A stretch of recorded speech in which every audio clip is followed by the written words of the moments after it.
Well, good morning and thank you for joining us this beautiful morning of February. How are you and how has been your family and of course everyone that you care about? Now here we go into a new week and now we start to tick off different boxes on our checklist. So what are those goals that you have this morning and this week? This is the time when you start working on those ones, and please do not keep postponing, because before you know it, the month of February will also be coming to an end. And of course we know that mid this month we will be, actually not mid this month, mid this week, that is on Wednesday, lovers will be celebrating Valentine's Day. And as we speak about Valentine's Day, we should also remember that moments like this should not only be for people who are like the opposite gender. They shouldn't be for people who are in love with each other. You can actually decide to celebrate people that you care about, people that you love, people that have made quite a significant role in your life. So who are those people? It could be your mom, it could be your father, it could be your friend or brother and sister. So you can love on them. Maybe you won't send them flowers, but you can find a way of appreciating them and doing right by them. Now last week we had a lot that happened in the country, and of course among those, new bills were assented to by the president and they became law. We'll be discussing some of those acts that have become law in this country, and of course to dig deeper into the issue and see where are those affected standing. The act in place right now is the Narcotics and the Psychotropic Substance Control Act that the president assented to. Now we have cat growers that are on the other hand trying to push back and take government to court over the same. How is that going to end, and what is in this act? This conversation we will have later on in our newsreel. But for now, my name is Olive Monica Najuma, and I would like to check on my colleagues to see how has this chilly morning treated them and how was their weekend. How are you, Mr. Sonko? Well, I'm okay. I am geared up for the new week, geared up for a fresh Monday, as it looks like, because it did pour late in the night at around 5 or 4 o'clock. But well, I'm here to inspire the Ugandans, and looking back at what has happened over the weekend. Yesterday night was the African Cup of Nations finals, and as it came to an end, it put us into a situation as Uganda, because in 2027 we are going to be hosting this particular tournament together with Kenya and Tanzania. Looking at how Ivory Coast has been able to host this particular tournament for a period of 1 month, you know, my worry is, shall we be able to live up to the expectations of Cote d'Ivoire? Why? Because when you look at the type of stadiums they were able to establish, not only that, you look at how prepared they were, the streets in Cote d'Ivoire, that is Abidjan for per se, that is the capital, then also looking at how they received many of the African countries that went there. So as the tournament came to an end, my bigger concern was, how ready are we? Because we did see some of the issues we faced here during, you know, they just concluded Non-Aligned Movement Summit, where we had to prepare till the final days of the summit. I hope when it comes to the African Cup of Nations, we won't be in the same kind of situation. However, I'm not ruling out the fact that the NAM and the G77 summits were successful. But when you look at how successful the African Cup of Nations has been, or was, as it came to a closure just 3 hours back in Cote d'Ivoire, you do realize that in 2027, just 4 years or 3 years away from now, actually it's 3 years, we need to be ready. We need to prepare ourselves so well so that when it comes for us to also host it, it is always going to be remarkable, or we leave a mark as Uganda, the Pearl of Africa. But that aside, it's a fresh week and I'm excited for it as well. But pretty much wishing all the viewers a good week. And I say, let's go even harder this time around. Yes, we need to go harder because I like a saying that says, no one is coming. No one is coming to save you. No one is coming to do the work for you. No one is coming to even hold your hand. When you grow up and become an adult, unfortunately, no one is going to do that for you.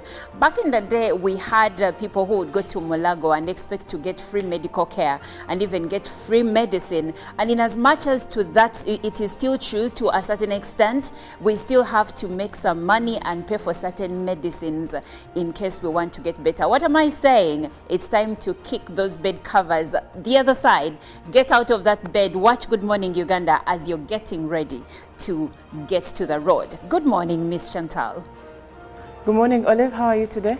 I'm great. How are you? I'm very well, and Cote d'Ivoire did pretty well for itself last night, and I know very many people who were excited, and I know someone who wore their jersey, and I was only praying and crossing my fingers for them.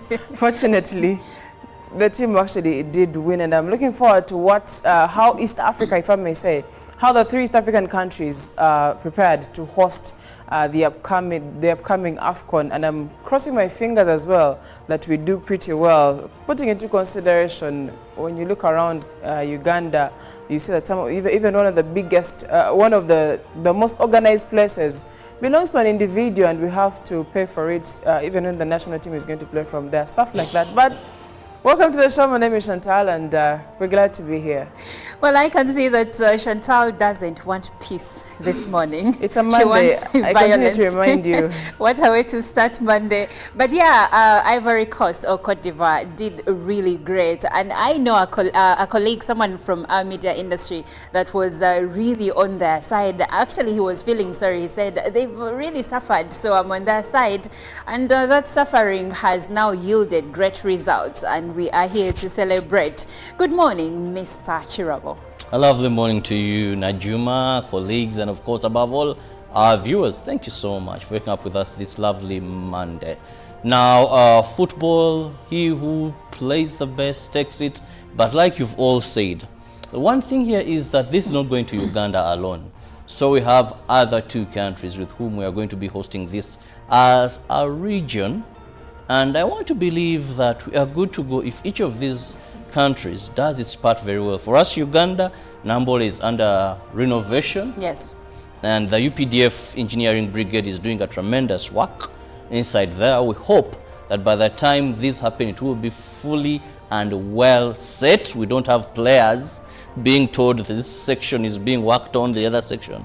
And, well, many other. We hope I'm very optimistic that we shall pull it off, and pull it off in a very good way, because apart from the peaks where they're going to be playing football, when you look at in terms of accommodation, we've been able to pull it off. Yes. We've had a number of these since 2007 when we had Chogam here. Yes. And those that have followed. So accommodation is not a problem, feeding is not a problem, but the place where the games are going to be played, stadiums is just where we have challenges. But I'm very optimistic this is something we can do, the 3 countries that are going to be hosting this. And time is still there. And yes, time is still there. We have 3 years, like Jerome Paul said. So this is enough time for us to get ready, get prepared, and of course the powers that be. Maybe for once, let's not do things last minute like we did when we were preparing for the Non-Aligned Movement Summit, which was successful, by the way. But now that we have 3 years ahead to plan and be ready, we cannot have any excuses whatsoever. But that being said, right now, we delve into the local news. We'll begin with good news for the people of Katakwi, who are going to have a seed secondary school worth 946 million shillings. Now, government, through the Ministry of Education and Sports, has commenced the construction of our 946 million seed secondary school in Usuku County, Katakwi District. Katakwi District authorities, led by the Vice President and also woman member of Parliament, Jessica Alupo, handed over the construction of Okunaonyo Seed Secondary School in Okocho Village, Okulonyo Sub-County, to the contractor Tona Uganda Limited. The Vice President revealed that the 16-acre project land was offered by Honorable Bosco Okwiri, the MP for Usuku County in Okocho Parish.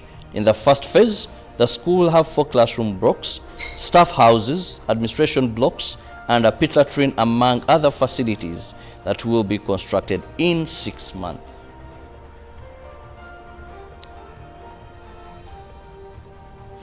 And moving on, President Yoweri Museveni has urged graduates to be relevant to their societies as they complete their first level of education. This was contained in the President's message delivered by the Prime Minister Robina Nabanja at the 19th graduation for Gulu University. The graduation ceremony was presided over by the University Chancellor, Right Honorable Dr. Ruhakana Rugunda, the former Prime Minister of Uganda. And moving on, a letter from the President to the Chief Justice over sale of Uganda Muslim Supreme Council property raised concern between the judiciary and Uganda Law Society. Last week, the High Court issued an injunction against Uganda Law Society, blocking them from holding an extraordinary general meeting, which was intended to discuss the letter and independence of the judiciary. The issue at hand also dominated speeches during the opening of the new law year ceremony. In a letter from the President, dated 7th December 2023 to the Chief Justice Alfonso Winyidolo regarding management and handling of Uganda Muslim Supreme Council property, the case with businessman Justice Chabahwa, President Museveni wondered how a judge could issue an order attaching National Mosque. In the letter, President asked Chief Justice to intervene into the matter and restore sanity. The letter brought mixed reactions between the judiciary and the Uganda Law Society, where attempted to hold an extraordinary general meeting to discuss the independence of the judiciary. However, their efforts were futile following a successful application in the High Court by Brian Kirima, blocking them from discussing this issue, which saw some members of Uganda Law Society to boycott the opening of the new law year ceremony. Now focusing our attention to the girls in Dokolo. After the death of her mother, Dr. Rosemary Arwok Ogwal, daughter to the late Cecilia Ogwal, has pledged to take over all projects that her mother left pending. Alwak, together with other family members, handed over scholastic materials to 120 PLE best performers in Dokolo district, an initiative Cecilia Ogwal did yearly to promote girls' education. Before her death, Cecilia Ogwal distributed scholastic materials to all best PLE performers in Dokolo and best girls in all the districts in Lango sub-region. It became a tradition for the last 19 years with intention to promote girls' education. During her funeral on 27th last month, her family announced to carry on with all her projects. And yesterday, the family gave out 120 mattresses and transport to best performing girls in Dokolo district.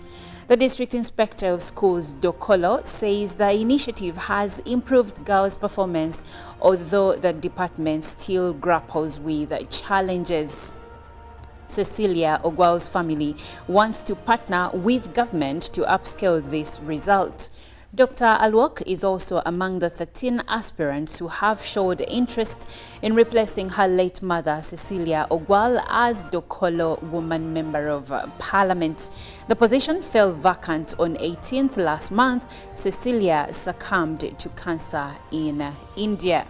FDC is considering fronting her daughter Rosemary Alwok against NRM's Janet Rose Adong, UPC's Sarah Aguti Nyang Kori, and over 6 independent candidates. Well, that does it for the local news. Now, Chantal Olive takes us all across the borders through Africa and across the world. Well, across the world, the Palestine Red Crescent Society, a charity, says the Gazan city of Rafah has come under violent attack with a number of deaths reported. Witnesses spoke of dozens of airstrikes on the city's north and center. The Israeli military said it had conducted a strike in southern Gaza without giving further details. It follows warnings from the international community over Israel's planned offensive in the city, where 1.5 million people are sheltering. The United Nations has said there is nowhere safe to go for the Palestinians who have ended up in the far south of the Palestinian territory. On Sunday, U.S. President Joe Biden told Israel's Prime Minister a military operation in Rafah should not happen without measures to ensure the safety of civilians. In a call with Benjamin Netanyahu, Mr. Biden said Israel needed a credible and executable plan to protect more than 1 million people in the city, according to the White House. Moving on, former Prime Minister Imran Khan's PTI party and its affiliates have won the most seats in Pakistan's elections, the Election Commission has revealed as it declared final results in the hotly contested vote.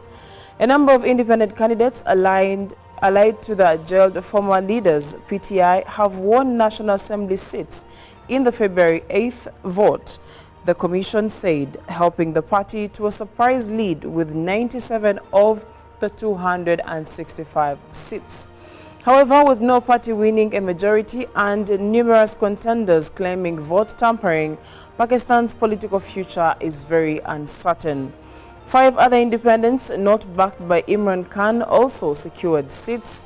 The PTI was trailed by the Pakistan Muslim League, led by Khan's fierce rival, former Prime Minister Nawaz Sharif, with 76 seats. The 54 seats won by the Pakistan People's Party offer it the potential to be kingmaker. Now coming back to Kenya, on a sad note, the men's marathon world record holder, Kenya's Kelvin Kiptum, 24, has died in a road accident in his home country. He was killed alongside his coach, Rwanda's Gavious Hachizimana, in a car on a road in western Kenya on Sunday. Kiptum made a breakthrough in 2023 as a rival to compatriot Eliud Kipchoge, one of the greatest marathon runners. And it was in Chicago last October that Kiptum bettered Kipchoge's achievement, clocking the 26.1 miles in 2 hours and 35 seconds.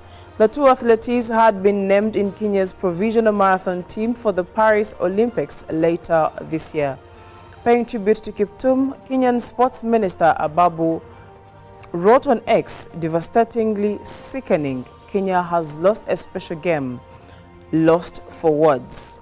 Kenya's opposition leader and former Prime Minister Raila Odinga said the country had lost a true hero and was mourning a remarkable individual and Kenyan athletic icon. Now, lastly, NASA's satellite mission to study ocean health, air quality, and the effects of a changing climate for the benefits of humanity launched successfully into orbit at 1:33 a.m. on Thursday. Known as PES, the Plankton, Aerosol, Climate, Ocean Ecosystem Satellite, launched aboard a SpaceX Falcon 9 rocket with Space Launch Complex 40 at Cape Canaveral Space Force Station in Florida. NASA confirmed signal acquisition from the satellite about 5 minutes after launch, and the spacecraft is performing as expected. Congratulations to the PES team on a successful launch. With this new addition to NASA's fleet of Earth-observing satellites, PES will help us learn like never before how particles in our atmosphere and our oceans can identify key factors impacting global warming, said NASA Administrator Bill Nelson. Missions like this are supporting the Biden-Harris administration's climate agenda and helping us answer urgent questions about our changing climate. That is it for climate news and what is happening across different parts of the world. Now, as we come back from the different parts of the world and, of course, Africa, we get to the local dailies, both in Uganda and in Kenya and Tanzania. Sonko.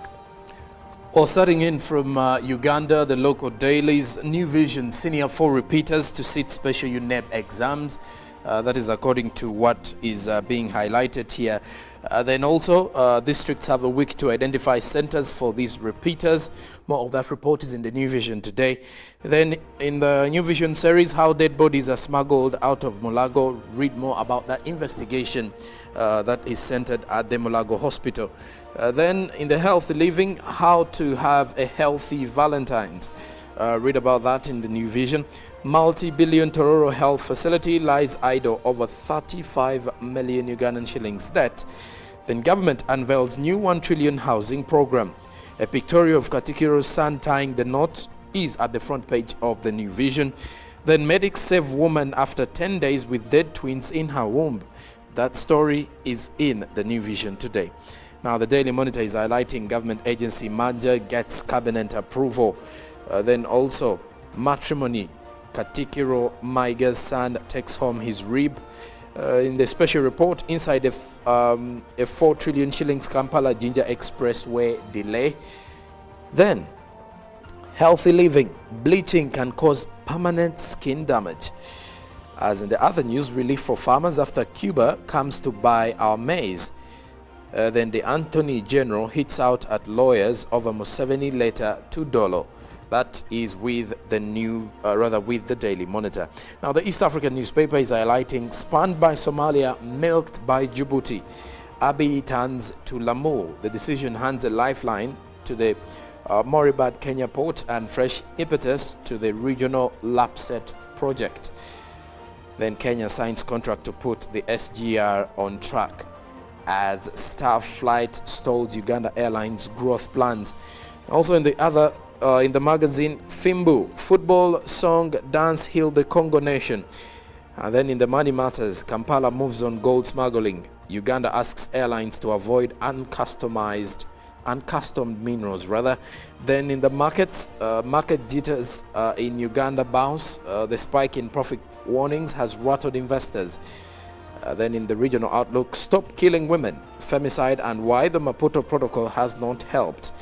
Then in the opinion, at this boldness, DR Congo's desperation. Buembo posts that innovations need guts and risk-taking. That is with the East African.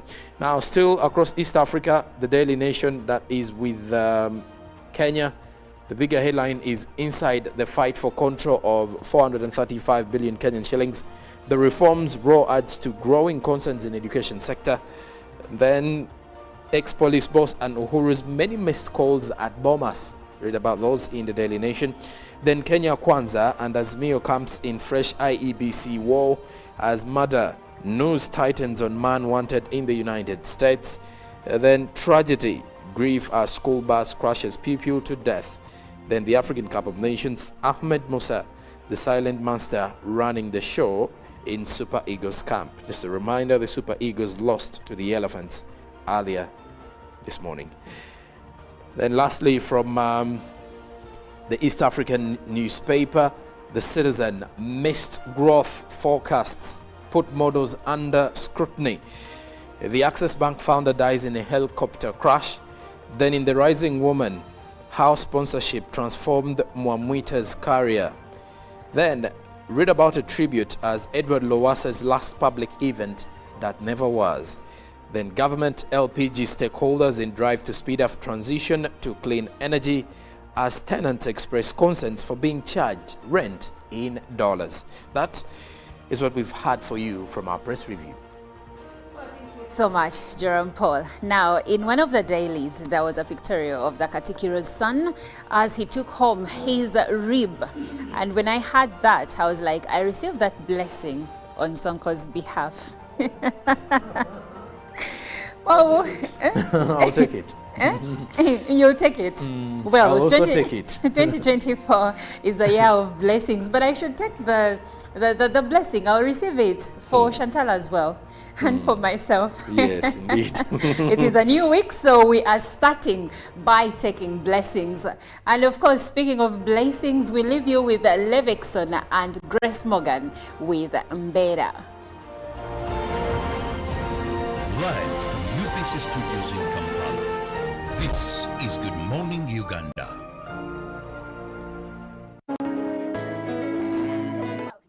Good morning and thank you for joining us this beautiful morning of February. How are you and how has been your family and of course everyone that you care about? Now here we go into a new week and now we start to tick off different boxes on our checklist. So what are those goals that you have this morning and this week? This is the time when you start working on those ones, and please do not keep postponing, because before you know it, the month of February will also be coming to an end. And of course we know that mid this month we will be, actually not mid this month, mid this week, that is on Wednesday, lovers will be celebrating Valentine's Day. And as we speak about Valentine's Day, we should also remember that moments like this should not only be for people who are like the opposite gender. They shouldn't be for people who are in love with each other. You can actually decide to celebrate people that you care about, people that you love, people that have made quite a significant role in your life. So who are those people? It could be your mom, it could be your father, it could be your friend or brother and sister. So you can love on them. Maybe you won't send them flowers, but you can find a way of appreciating them and doing right by them. Now last week we had a lot that happened in the country, and of course among those, new bills were assented to by the president and they became law. We'll be discussing some of those acts that have become law in this country, and of course to dig deeper into the issue and see where are those affected standing. The act in place right now is the Narcotics and the Psychotropic Substance Control Act that the president assented to. Now we have cat growers that are on the other hand trying to push back and take government to court over the same. How is that going to end, and what is in this act? This conversation we will have later on in our newsreel. But for now, my name is Olive Monica Najuma, and I would like to check on my colleagues to see how has this chilly morning treated them and how was their weekend. How are you, Mr. Sonko? I'm okay. I am geared up for the new week, geared up for a fresh Monday, as it looks like, because it did pour late in the night at around 5 or 4 o'clock. But well, I'm here to inspire the Ugandans, and looking back at what has happened over the weekend. Yesterday night was the African Cup of Nations finals, and as it came to an end, it put us into a situation as Uganda, because in 2027 we are going to be hosting this particular tournament together with Kenya and Tanzania. Looking at how Ivory Coast has been able to host this particular tournament for a period of 1 month, you know, my worry is, shall we be able to live up to the expectations of Cote d'Ivoire? Why? Because when you look at the type of stadiums they were able to establish, not only that, you look at how prepared they were, the streets in Cote d'Ivoire, that is Abidjan for per se, that is the capital, then also looking at how they received many of the African countries that went there. So as the tournament came to an end, my bigger concern was, how ready are we? Because we did see some of the issues we faced here during, you know, they just concluded Non-Aligned Movement Summit, where we had Uganda. Pick of the day on UBC.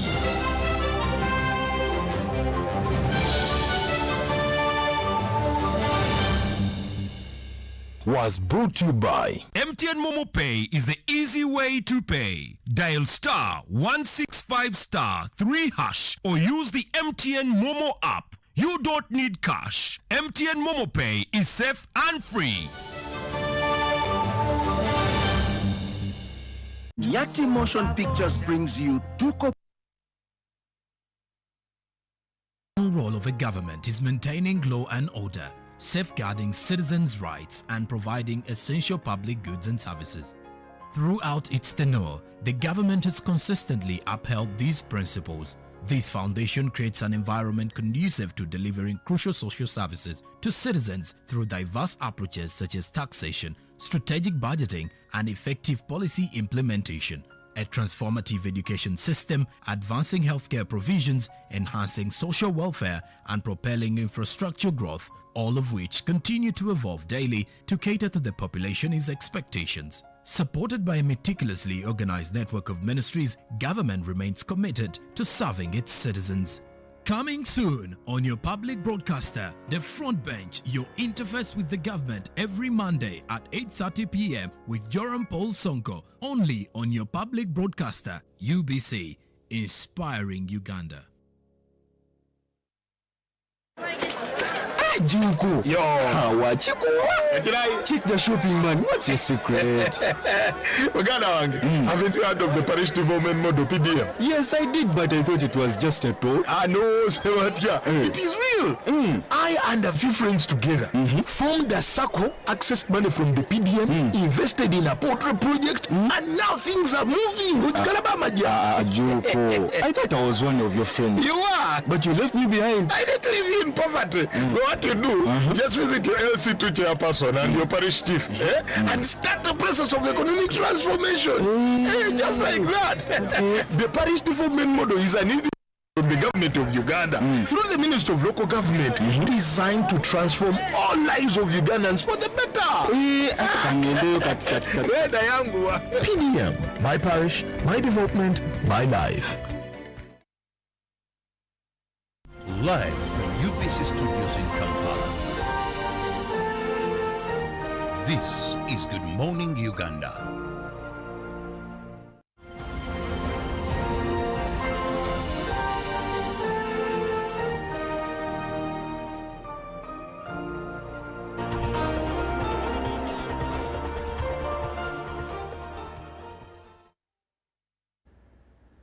It's a beautiful morning. Thank you for sticking with us here on the national broadcaster, Uganda Broadcasting Corporation. My name is Olive Monica Najuma, and I am joined by Chantal Olive Akandinda and Joram Paul Sonko. Now, last week, the president assented to a bill that has now become a law in our country, and that is the Narcotics and Psychotropic Substance Control Act 2023. Now, according to this new act or this new law in the land of the Pearl of Africa, the growing of marijuana is now strictly by license, and of course the growing of cat. Now, the recent development is that cat growers across the country are now threatening to take the government to court over this new act. They are saying that the act, which was recently signed by the president, Yoweri Kaguta Museveni, prohibits trading and consumption of marijuana or cat without a valid license. But they're saying that the country risks now losing over 8 million jobs. Many people, over 8 million people, will lose jobs, according to cat growers. They're saying that this act was passed, but without having done proper consultation with the people that are in this business and with the people that are growing cat and marijuana. Now, that's why we are here today. We'd like to know what is entailed in the act itself, and of course, later on, the benefits. Where is the government coming from? Why was it important for Uganda to have this law? Like I said, I am joined by my colleagues, Joram Paul and Chantal, and I'll start with Joram Paul. Now, of course, there has been talk over this bill that now is an act. Yes. So we have a new law in our hands in Uganda. But for someone out there who is curious to know what exactly is in this act, where do we start?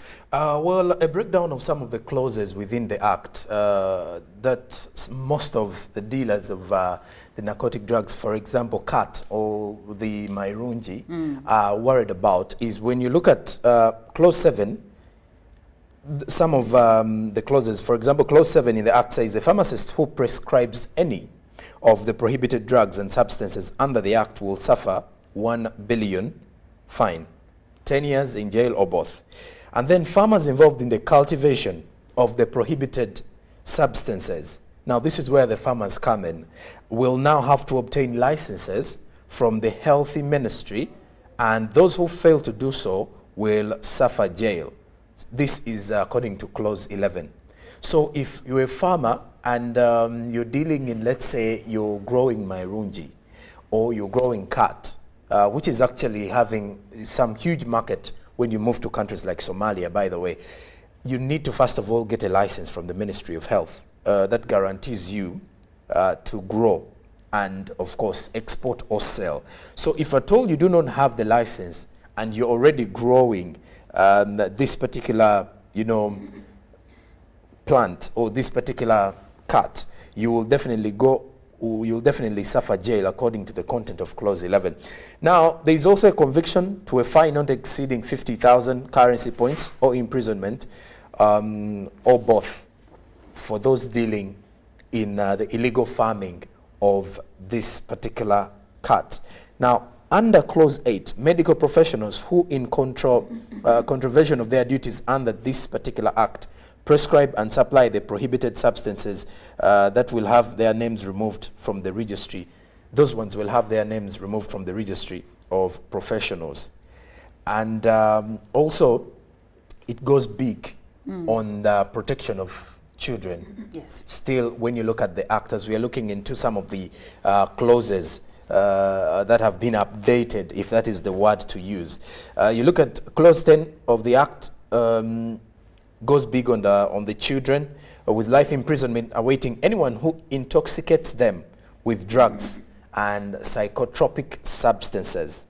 So any medical practitioner, pharmacist, a dentist, or any other person who supplies or administers a narcotic drug to a child's body. We've seen at times where maybe a doctor prescribes a specific drug that may not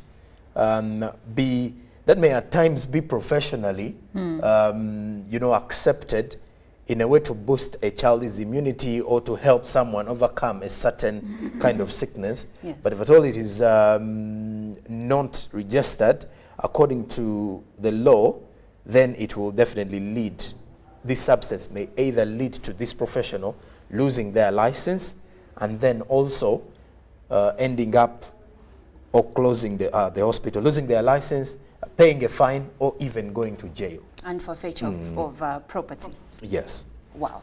Now, the use of narcotics and psychotropic substances is limited to medical personnel. They must be the ones to give you a prescription, because at least they have the wealth of information to know what you can use, when to use it, and how to use it, and for what. So if it is not a medical personnel, or if a medical personnel is now selling it, is now illegally selling it to make a backhaul too, then that person, like Sonko said, might actually end up in the coolers. But now, moving on, we would like to know, Ms. Chantal, the cat growers especially are now pushing back.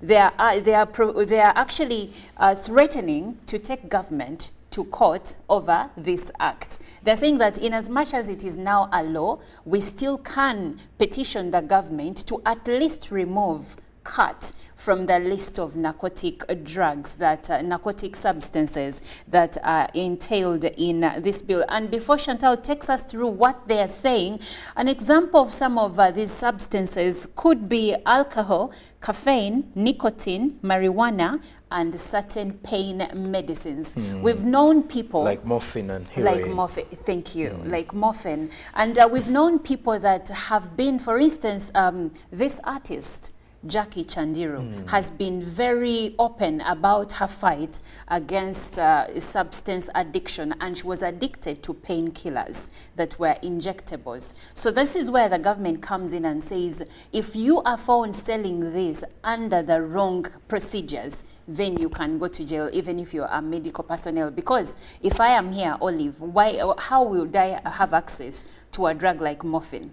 It is extremely powerful that, for instance, if a mother has given birth through C-section, it's one of the drugs that are injected to manage the pain. But now going back to the cat growers, they are saying that this is not as dangerous as other drugs. So it should be removed in this category. Supervised, yes, but removed from the category of the drugs that were put in the Act. Tell us more about that. The unfortunate bit, before I even give details, is that I don't know if the cat growers are going to win this battle, because the MP Asha Kabanda, that is district woman representative of Butambala, tried to front the very same view and said, listen, can we take cat out of the list? Can we take it off the list? And the deputy speaker put it to a vote. Unfortunately, the rest of the MPs did not seem to agree with her, and that is how it was literally put down. That means most probably we're not going to see cat removed from this list. However, now when you listen to the cat growers, especially from Kawarole district, they will tell you are making about 18,000 people lose their jobs because they have been putting in money.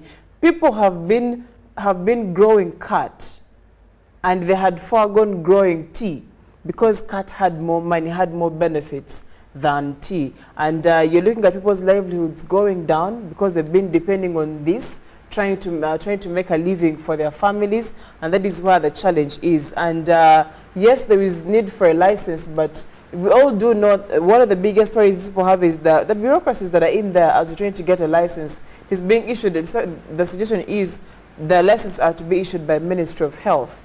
Yeah, but how many people even know where to start from at the moment? You're looking at the cat growers being, can I say, omuntu wansi asemberayo ddala back to deep down in the villages of Kabarole. I'm giving an example. So as this is taking place, the cat growers are saying, listen, one, it's not as dangerous as these other drugs. Two, people are losing their jobs, people are losing money in this new move that has been put forward. So for that matter, this has to be reconsidered. It has to be reconsidered. Apparently. Now, when we speak about cat, they are saying that it can actually be grown with a license. But let's look at the medicinal benefits. Are there any that we can speak about?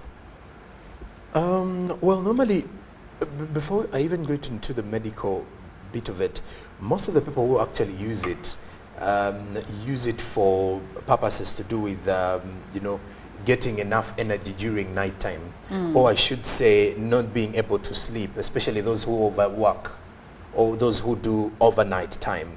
And at times when you even go to, let's say, different parks across the country, let's say bus parks and taxi parks, most of the people who deal in this particular one, cat, or what you could call Mairunji in general, are people who actually are centered there.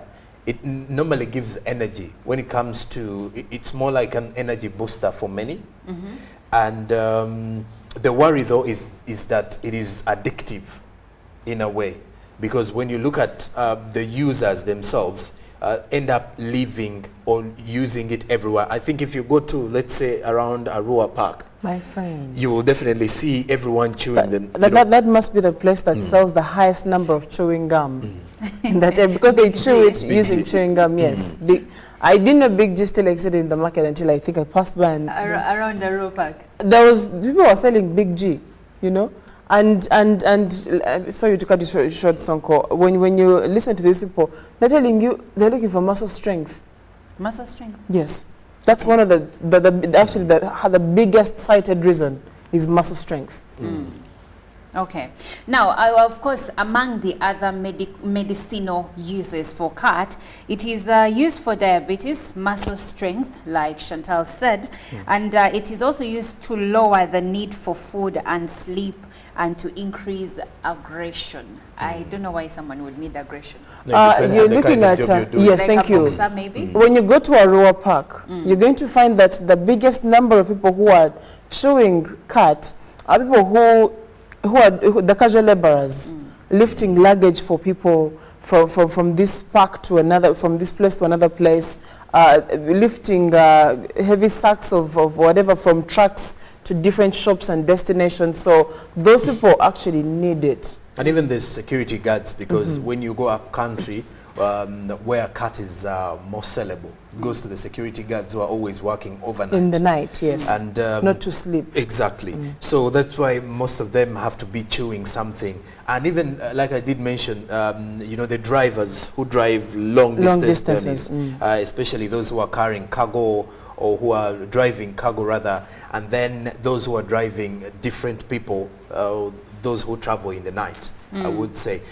Those are people who normally buy the cat or mairungi. But then besides that, also looking at the healthy benefits of it, you do realize that we've really had enough market for cat out of the country, because when you look at the production levels for Kenya per se, for them, they export you know, to the neighboring countries of East Africa, the Somalia per se, where there is a lot of market, or there is a huge market for cat. And this is the worry for some of the farmers.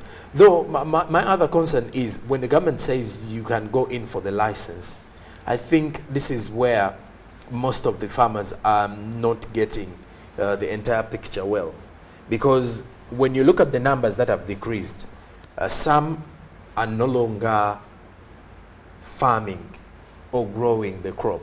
But as much as they want to have a stakeholders meeting with the president to talk about the same issue, mine is looking at the fact that the government had a goal by saying you need to first have a license. A license that shows that the crop you're growing is going to be taken, or let's say it's going to be used for this and this purposes. But according to the law, the crop is for medicinal purposes. So exactly. it sounds a bit ambiguous, because here we don't know, are you allowed to export it? Because I like that you mentioned No, you Kenya. can export if at all you're taking it for, because it's medicinal, you would definitely say maybe you have a market. If you have, because I believe in Somalia, or let's say other countries around the Horn of Africa that are highly demand for the crop. Are they using for medicinal purposes? No, some. Or recreation? Some. No, when you look at, some of them actually use it for medicinal purposes. It's not prescribed, but they have it in their mind that it's going to help them to meet a certain, you know, medical need. Because like for the case of Kenya, they like last year, there is a week they exported $2 million worth of cat in 4 days. That is after the market was actually reopened. Exactly. To Somalia. Now, when you look at something like that, you're like, okay, how much have we been making out of cat as Uganda? And how much do we stand to lose as a country when it comes to income? Because that is part of our GDP. You know, the worry is, though, the numbers are not, I think even with the bit of the license, the government wants to look at the numbers that to we regulate. Export. Yes, we want to regulate and see what are the numbers, because besides us saying we are exporting, but how much are we gaining as a country from the export? Because ideally, when you look at crops like coffee, because the government is already regulating it through the UCDA and other stakeholders or other agencies, you can easily tell how much you're exporting, how much you're producing. But here we do have a lot of cat on the market, amongst other narcotic drugs and substances. But you do realize that the regulation is very minimal. Now, when you open room for a license, obviously many are going to get out of the business, and it will become less profitable for some. But for those who are already going in for the license, will then be regulated, and then maybe tap into the opportunities that will be available. Well, we would like for you to share your opinions regarding the same. Comment on the move by the cat growers to sue government over the new narcotics law, over the new Narcotics and Psychotropic Substance Use Act that the president assented to last week. We have a new law on our hands, and now if you have been into the growth or the growing of cats, now you can only do that when you have a license from the Ministry of Health. And of course, we would like to know, how is this going to affect the country, or this was just the move that Uganda needed? Now, of course, when you hear about substance abuse or drugs and psychotropic substances, as an individual, maybe a parent or a guardian or someone that is a recovering addict, you may be for this law. I know I am for this law.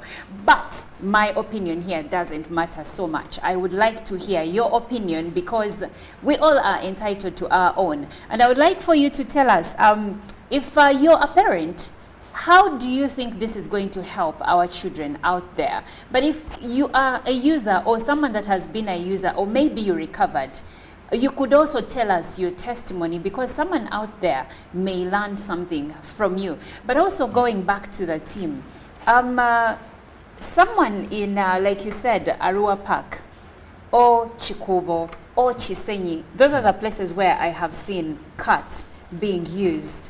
Do you think this law will will have any difference on them, or they will still have, you know, off the book ways of accessing it? And do they even know the dire effects of overusing this substance? Speaking from a layman's perspective, whether they know or do not know, they know all they think about is I have to survive. How am I going to survive? I can't afford to sleep on the job. What kind of job do I have? Sit on Google. You get? So that means I have to have the strength to carry enough load to enable me and some money to take back home. How much are they paid for the load they carry every day?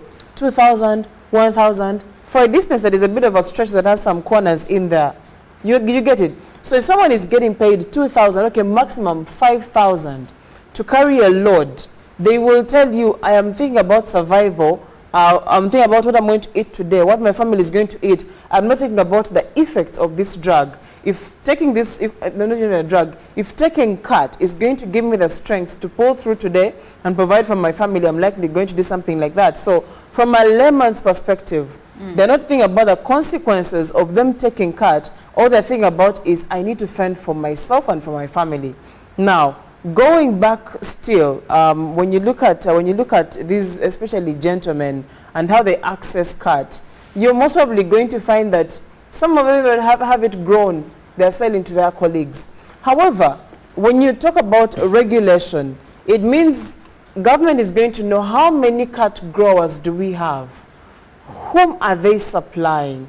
That means you're cutting out the biggest percentage of the ones who have been growing it for the sake of selling to their families and their colleagues around. That means you're ruling them out if you actually put a crackdown and go to those places and find out who supplies them. It has to be a whole lot of work. It's going to be a big operation that the government has to be ready to pull through with. At the end of the day, if you're putting such measures and you don't go deep down to the root to find out where this is even getting it from, that is where there's going to be a challenge. I can grow it in my compound and no one will know. And I'll sell to the people around and no one will know. However, it is going to do us some good because the people who are using it, and they actually notice they're misusing it, especially even the children in schools. These school-going kids are using cut, and it's not a good thing. So I think it's going to play a big part in regulating its usage, but it needs more controls, especially in the areas and places where it is being used. Well, the cut growers and other players in the industry are claiming that the government didn't do enough research, especially on cut, before including it among the substances that should be restricted. What do you have to say about that? Well, their worry is a different one. I think for them, they think the government is trying to prevent them from making money. You know, you did mention something about the effects it has. And some of the effects, the health implications it has is something to do with constipation is among. Then there is also, you know, change in sleep patterns. And then there is also migraines, amongst the other many effects, the usage of or the over-dependence. And then there is a worry of addiction. And we can all agree addiction is not an easy thing to deal with. And also, at all. Exactly, because the kind of jobs these people do, if at all someone ends up, you know, let's say, on a hospital bed after a while, first of all, because you're used to, you know, over-chewing the same substance over and over again, and then you're down bad it is very difficult for you to get back on, on board. And also, you have to look at it this way. Most of these people are just one sickness away from not being able to work ever again.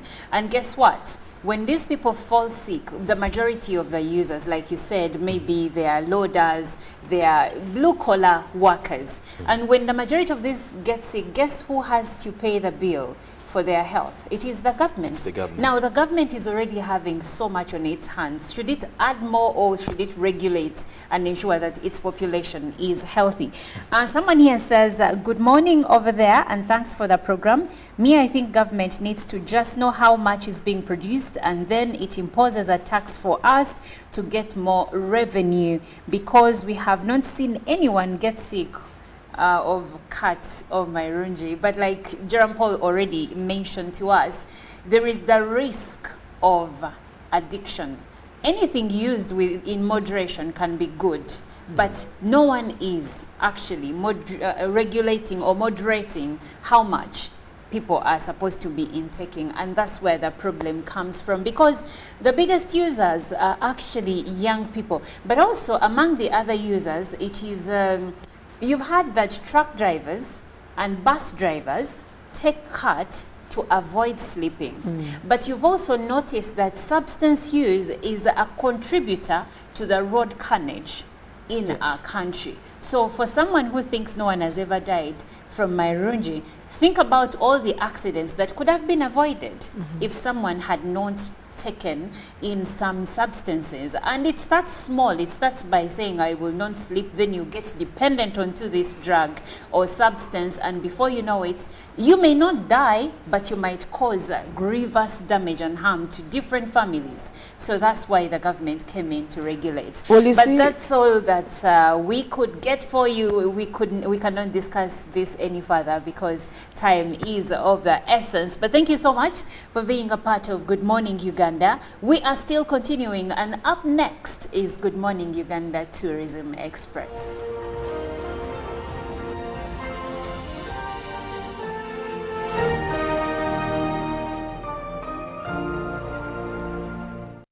Live from UBC Studios in Kampala.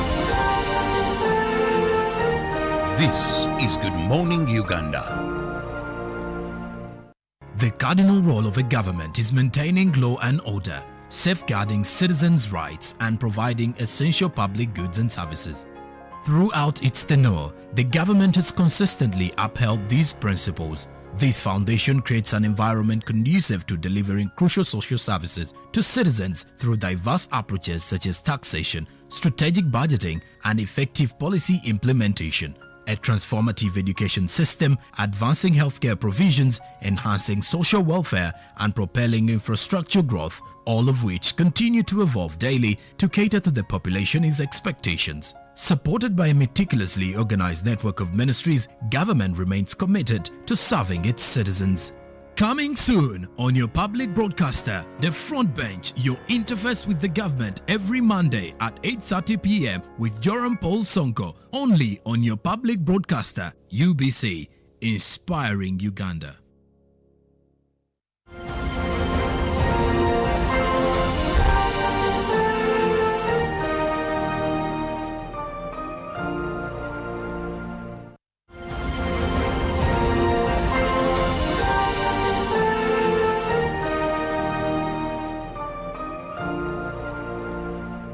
Uganda is really called the Pearl of Africa for a reason. And some of these things you get to know and appreciate the beauty that there is in the country when you explore. Ngamba Island is one of those places that will surely make you believe that Uganda is the Pearl of Africa.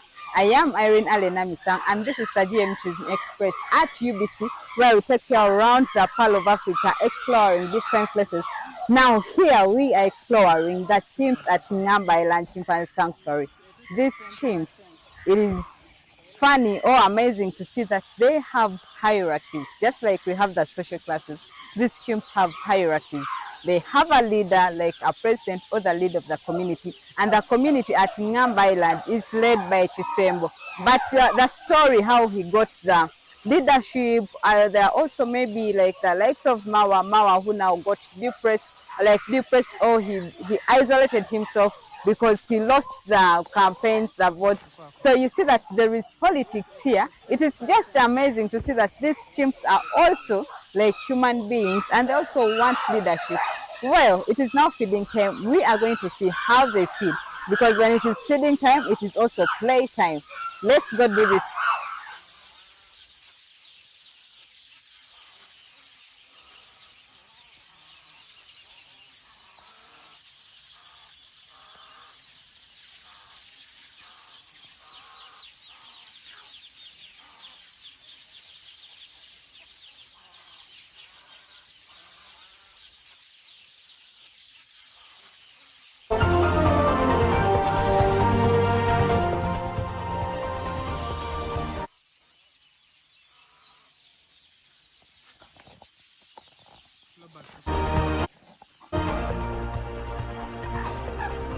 That is nice.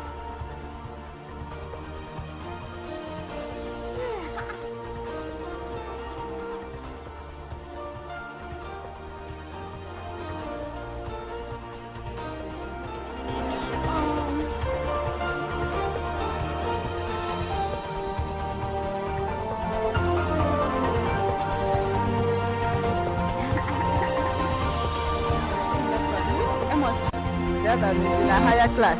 Because when this one for him getting the other one. Hey!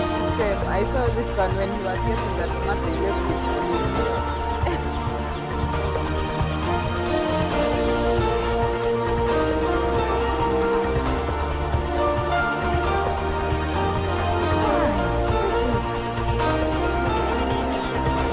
Natasha, you know, Chisembo, bad manners.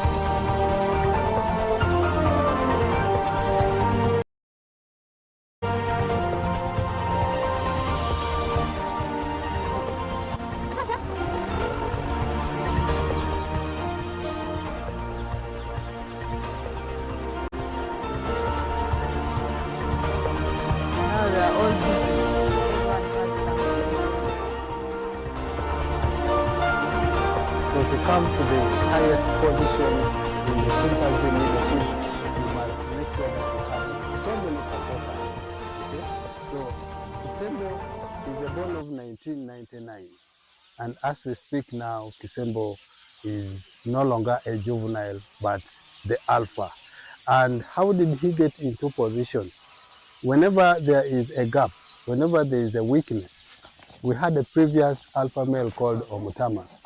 So by 2018, Omutama was the alpha male. Between 2018 to 2019, there was a little bit of a gap. So the group wanted to change the leadership. So Kisembo presented himself as a candidate, and he started mobilizing with the majority of the females. He started mobilizing support from the juveniles. So he got a majority of support, and that support was enough to make him launch an attack to Omutama, who was the alpha. And there was a fight for 1 week, there was a fight for 2 weeks, when the team of Kisembo would attack the team of Omutama, who was the alpha. And then, at the end of the day, towards the end of 2019, Omutama and his allies had completely been crushed by Kisembo and his new group. So between 2019 and 2020, Omutama had to make a decision, okay? Either to become a rebel or to go back and submit, okay? So having lost the alpha position through the fight, Omutama submitted to the new leadership, and by 2020, Kisembo had completely established himself as the alpha male. He is the alpha up to now. When you come here to know that one is an alpha, you're going to see how much food he has collected. You're going to see some of the privileges they have in terms of copulating with the females, or in terms of how they solve the group problems. So there are rules in the chimpanzee group, and then the alpha male is the judge. So whatever he does is assumed to be right. But there are lots of challenges. Just as he is now the alpha male, there are other upcoming males who also wants to take over from Chisembo. So how does he establish himself into leadership? So you see that Chisembo, the leader of this community, should make sure that he sustains his powers, or else another upcoming juvenile will be able to take up his powers. But how is he going to be able to maintain this leadership that he has? He has to be confident, he has to do different things, but it is exciting to dive into the politics of the chimps at Ngamba Island. And if you want to see chimps, there is no doubt that when you visit Ngamba Island, you must see the chimps. So just find time, get that day off, get a night off, come to Ngamba Island and explore the beautiful chimps that call this place a perfect haven. Thank you so much.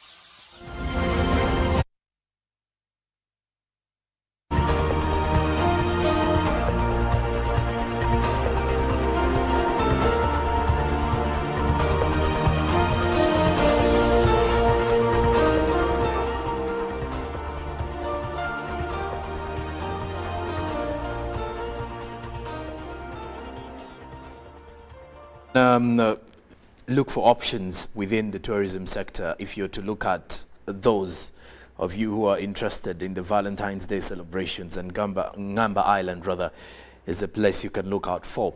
I'm Joram Paulson, and it's time for us to check it out to see what is making headlines from the world of business. It's a fresh new week, the 12th of February 2024, and I am here again. Well, from the world of business, a lot is making headlines, and besides the fact that the cat farmers or cat growers are not happy with the new act or the new law, they wish the government looks into their issue in regards to the levels of growing, or let's say the levels that have actually decreased in regards to cat growing, because you do realize many had actually switched from tea growing into cat growing, or into marijuana growing, simply rather into mairungi growing, simply because it was profitable and the market was available. Well, sadly, according to the situation now, they need to have a license. And without a license, no one will be granted, or the one who will be caught will then be found guilty of doing it illegally. And the charges are there, which also includes imprisonment if it does go beyond that. But of course, various stakeholders are planning to meet with President Yoweri Museveni and, of course, the other ministers related to the same in order to address their concerns on this matter. We wait to see whether that will be overturned, and then I'll be giving you more details of the same. Or keep your eyes glued on UBC for more details about the same act. Well, now from the world of business, fishmongers, over 200 female fishmongers from West Nile and South Sudan have appealed to Uganda's government to release imported fish at Pakwach Bridge and Elegu border. Now, according to them, they claim that the UPDF Fisheries Protection Unit impounded their fish and are demanding $3,000 per truck, despite the Uganda Revenue Authority clearance. Now, this is the worry for most of those dealing in Uganda's fishing sector. The worry has always been the interference with government security bodies in regards to their market space. And again, when you look at the farmers, or rather when you look at the female fishmongers here, they are claiming that according to what is happening at the border and why their businesses are being affected is that the UPDF Fisheries Unit charges them or impounds their fish and charges them $3,000 per truck, and yet everything has been cleared by the Uganda Revenue Authority. Now, the fish traders, mostly the women, have appealed to government's intervention over their impounded fish, which they claim to have purchased with loan money. Now, these fishmongers say that the fish worth 17 million shillings in taxes, and also the fact that it had been already cleared by the taxman, that is the URA, at the Elegu border point in Amuru district. So they are worried and concerned about why they have to pay extra $3,000. Now, the chairman of South Sudan Traders, Thorn Matthew, who is also further concerned over the livelihoods of women who depend on fish trading, saying that they may highly lose business, or many have already been losing out of the fact that their fish was impounded. Now, the intelligence officer, Major Joseph Lobu Cherop, further re-echoed the matter is under investigation to see whether these claims are true or false. Now, the fish cleared by the Fisheries Protection Unit at the Elegu border in Amuru district was impounded by its personnel in Pakwat district. Well, further investigations to the matter will be ongoing starting this week.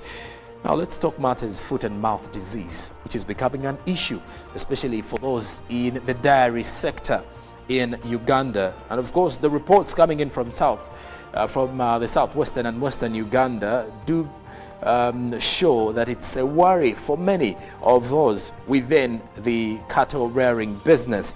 Now, government has maintained its stance on restricting the movement of animals from areas affected by foot and mouth disease. Animals must not be taken to marketplaces for sale until they are fully treated, according to the new guidelines from the government.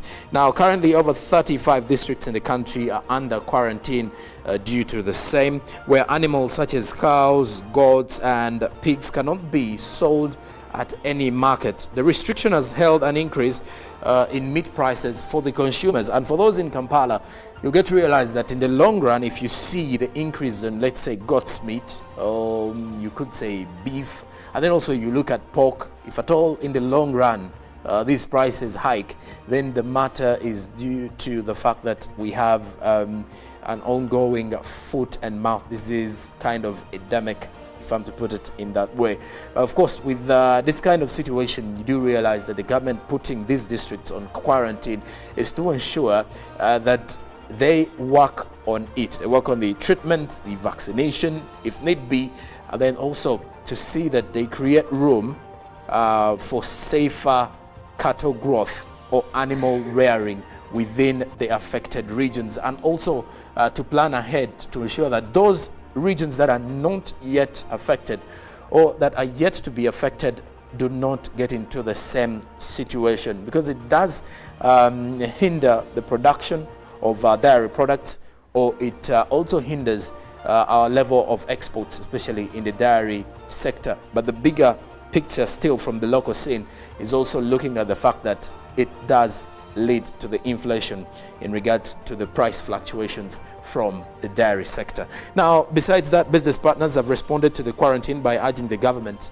to provide a genuine medicine to treat animals.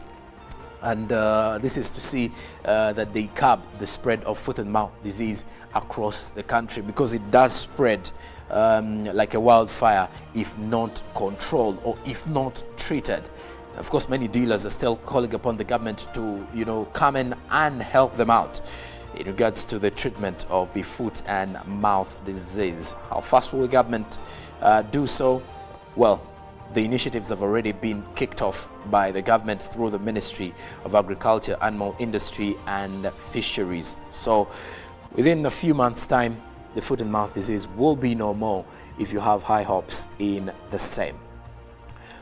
Well, as we're summing up with the business update this week, it's a fresh new week, but looking at the closure of the markets Friday, the US dollar by morning was buying at 3,832.79 while selling at 3,842.79.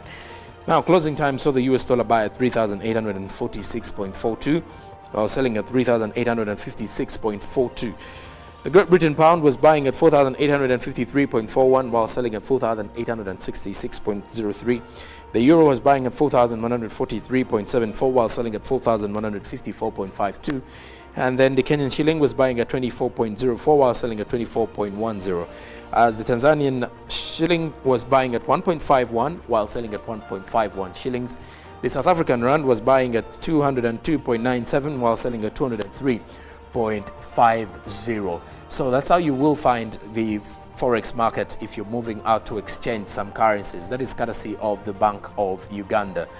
Well, the business community this week, by the way, especially those in the small and medium-sized enterprises, are already geared up for the Valentine's Day, which is actually coming in on Wednesday. And most of the businesses are for those who actually sell flowers, those who sell packed gifts, and the like. Well, surprisingly, even the car bonds are making some good money already, because some men, I should say, who have heavy wallets are already setting the bar high this time round. So it does look like a week where many businesses can get some good money. Tourism and hospitality, leisure, hospitality, the ones in events. It does look like a very profitable week for those who will be able to tap into the opportunities. Well, why not? As you kickstart off the week, make sure that you switch a little bit and get geared up for Wednesday. Good morning. Coming up is the traffic updates with Olive Monica Najum.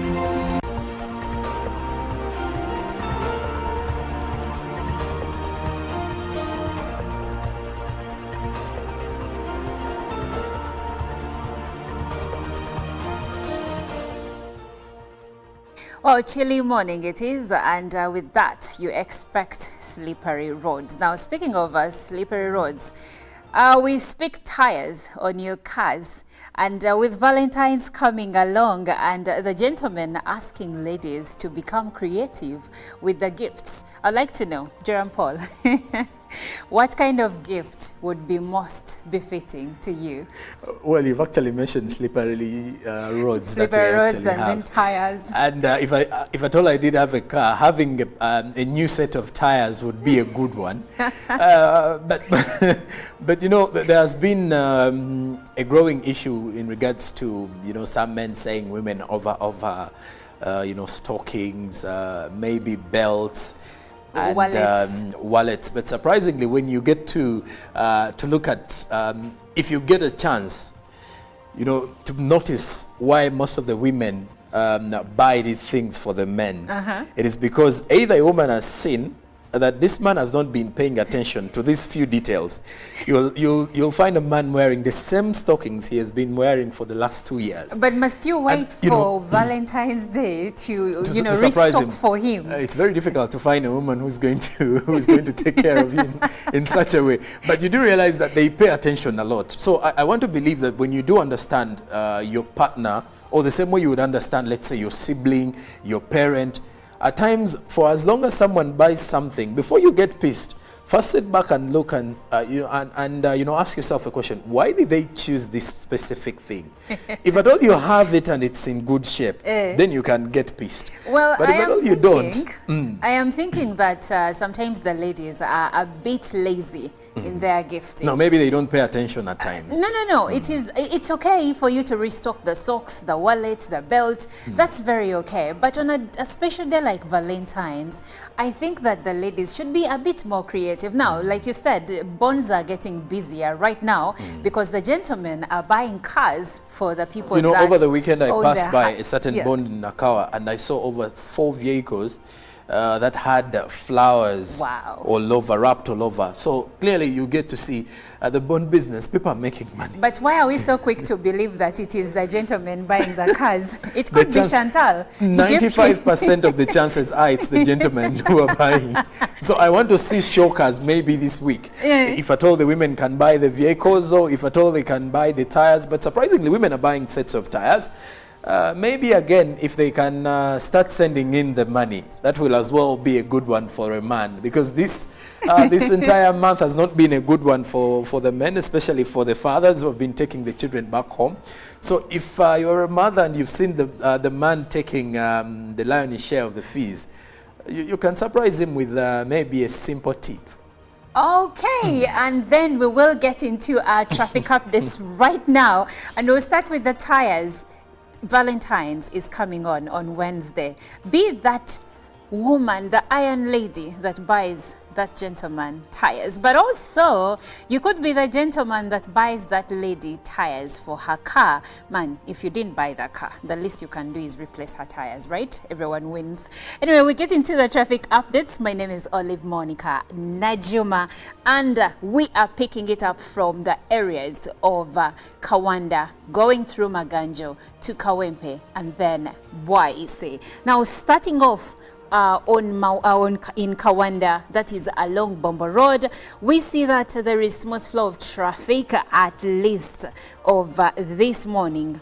Earlier on, I was looking at this map and I was trying to see which areas are red. And the good news is that some of them that were red zones a few minutes back have now turned green, which is indicative of a smooth flow of traffic, at least in the area of Kawanda. Now, going along, we'll see how that transitions into other places still. But now we move into Kagoma, and in the area of Kagoma, we see both orange and red zones, meaning that the road is getting busier in this area, and of course stretching still ahead along that Kampala-Masindi road. We see that for the most part there are many orange and red zones, at least in the areas of Maganjo, because now we have moved into the Maganjo area. And moving along still on the same road, we see that yes, there is slow movement of traffic this morning, but the good news is that in some areas there is a smooth flow of traffic after the busy section in Maganjo. Now, if you have been on this road, you know that Maganjo has areas where you are going to actually be neck to neck in traffic, but then it eases up a bit as you transition now into the areas of Kawempe and getting ahead. Now, looking still at this area, we see that for the most part, there is smooth flow of traffic after you have gotten out of Maganjo, and now we are in the area of Kawempe. Now, in Kawempe, we see that around Equity Bank, we have some bit of traffic that has started off. And of course, there is delay there on the same road. Now, when we look at Kawempe Lugoba as it joins the main road within Kawempe, and also look at those people coming in from Kawempe Kutano, there is a traffic jam that has started to hold up vehicles in this area. So for those who are going to the side of Kutano, you will experience a delay. And for those that are coming in from Lugoba, there is traffic jam coming in from Lugoba side, and also there is traffic jam that is going Lugoba side.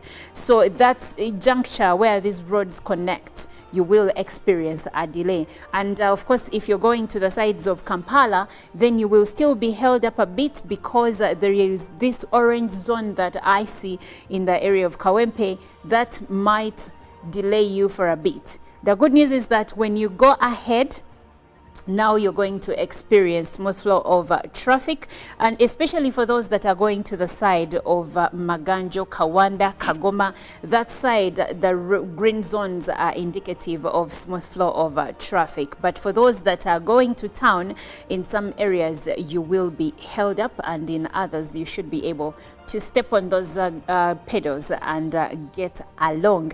And now continuing ahead, still on Bombo Road, we see that now we are experiencing smooth flow of traffic as now we are getting closer to the city center. Now, when we reach the areas of Bwaise, there is some traffic that we are experiencing at this minute. And going ahead, we see that now the red zone has turned into an orange zone. Now we see there is traffic coming through from the areas of Mbogo Road and now joining the main road. But continuing ahead, we see that now the green zones are becoming less and less, and we have more of orange zones where the traffic is starting to to hold up vehicles. And of course, as we get to the bypass, we are getting to the bypass roundabout in Boise. Here now we experience red zones on both sides of the road, which means that there is traffic jam here, and you're going to lose some good time in this area. Now, as you can see around the Boise taxi stage, there is intense traffic there, but also there is intense traffic that is coming through from Naweru Road. It is quite intense, and for a bit of a stretch of time for those coming in from Naweru Road, I see that they have deep red zones around this area, so it can't be a good morning on the road this morning, at least for the people coming in from Naweru Road. And where Naweru Road joins the main road, that is the Kampala-Gulu Highway, we still see that there is intense traffic in this area. Now, coming closer to the bypass roundabout, as you can see there, we have traffic jam that is coming through from the northern bypass side, and that should be traffic jam that is coming through from the areas of Nansana joining the roundabout. But also, as you can see just across after you've gone through the roundabout, we see that there is some bit of traffic jam that is still coming in from the bypass, feeding into the main road here, going to Sir Apollo Kagwa Road. Now, immediately after the bypass roundabout, there is intense traffic for those that are heading the side of Sir Apollo Kagwa Road. You might lose a bit of time in this area. But continuing with Sir Apollo Kagwa Road, now we see that we have smooth flow of traffic. You should be able to not be inconvenienced in this area. You might experience a bit of a delay in some junctures, but not for so long a time, as from what I see here, there is a smooth flow of traffic, at least for the most part, on Sir Apollo Kagwa Road. But now, as you approach the area that connects you to Makere Hill Road or Nankulabye side, now here you're going to start experiencing traffic jam, and it is intense, so you should plan ahead to know that in this area you might lose some time. So it helps to leave home minutes before your appointment or before you're supposed to report for work, so that you also apportion time for the time that you're going to lose in traffic. Now, those coming in through from Nankulabye side, as you join the lights at Full Gospel Church, you see that there is intense traffic in this area, and following Makere Hill Road to get into the environs of Wandegea, for the most part, Makere Hill Road, at least at this juncture, is intense with traffic jam. There is traffic jam coming through from Gaddafi Road, joining Makere Hill Road, and of course, I see that there is a bit of traffic jam that is going to the side of the university itself. There is a huge stretch of traffic from the main road to the Makere University main gate. That is people that are now going for their studies or for work at the university. Now, looking at the junction in Wandegea, where we have traffic lights, here we are experiencing traffic jam coming through from different sections of town. There is traffic coming through from Bombo Road going to the side of town, but also I see that if you're heading to the Haj Musa Kasule Road, then you're in luck. This road usually has intense traffic, but this morning there is smooth flow of traffic right over there. But now when you reach the roundabout that takes you to Yusufule Road and Chira Road, and of course coming in from Binaisa Road, now in this area you're going to be delayed because the traffic jam in this area is intense, especially for those coming in from Upper Mulago Hill Road and those that are coming in from Chira Road. You're going to experience huge delays in this section.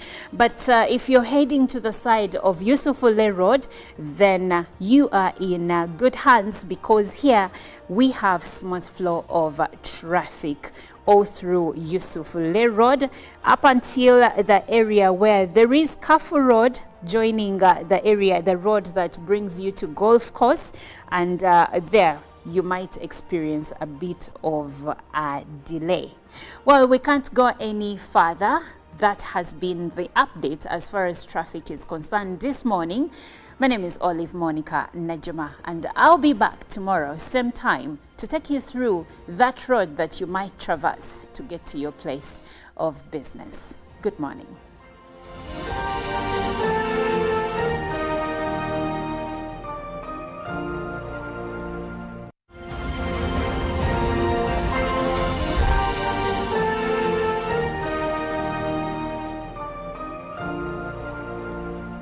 Pick of the day on UBC.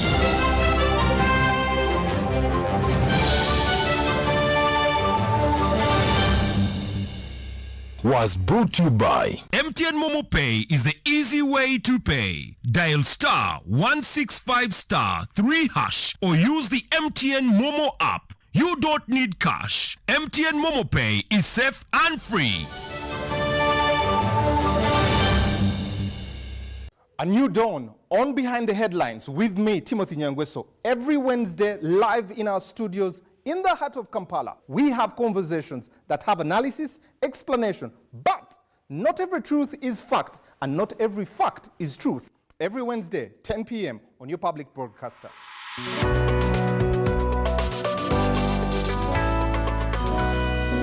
on your public broadcaster. UBC, inspiring Uganda. The cardinal role of a government is maintaining law and order, safeguarding citizens' rights and providing essential public goods and services.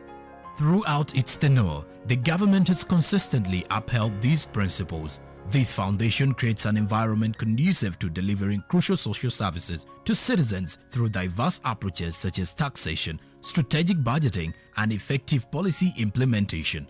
A transformative education system, advancing healthcare provisions, enhancing social welfare, and propelling infrastructure growth, all of which continue to evolve daily to cater to the population's expectations. Supported by a meticulously organized network of ministries, government remains committed to serving its citizens.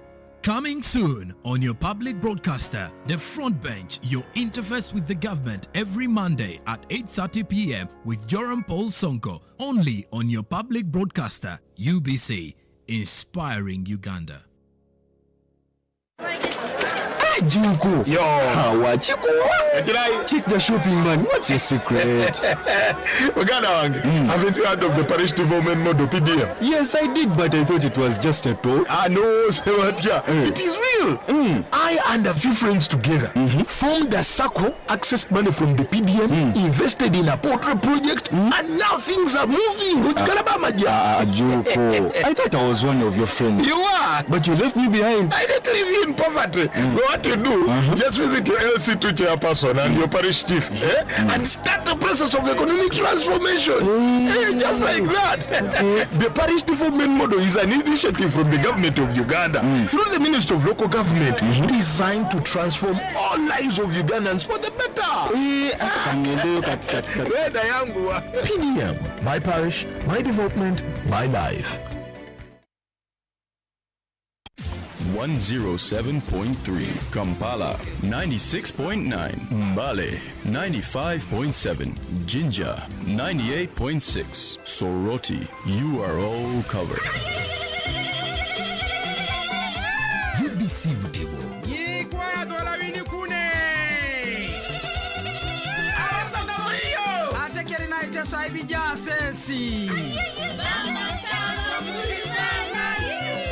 UBC Mutego. UBC is the national public broadcaster. We educate, inform, entertain, and inspire our audiences. You can watch us on free-to-air channel 001, DSTV channel 282, GoTV channel 371, Star Times channel 201, Zuku TV channel 20, and Azam TV channel 350. Even when your subscription expires, you can still watch UBC for free on your pay TV platforms. buli munya-uganda nayetenga amakuru marungi. UBC West erina amakuru marungi kandi agali kwesigwa. Leero za programu zaayo ziri omuli Nyakitara hamwe n'Orufumbira. UBC West eine tekinologiya ey'omulembe eri kugibaasisa kuhika omu bicweka byona omu ihanga nangu n'aheeru y'eihanga. Tukwatire aha frequency zetu: Kisoro 97.7 Fama, Kalari 93.7 Fama, Hoima 99.1 Fama, Kampala 105.7 Fama, Mbarara 97.4 Fama, Futpoto 98.8 Fama, Masindi 5 Fama. Kurikiriza UBC West ohurire mbaganiza. UBC West empika huna. Live from UBC Studios in Kampala. This is Good Morning Uganda.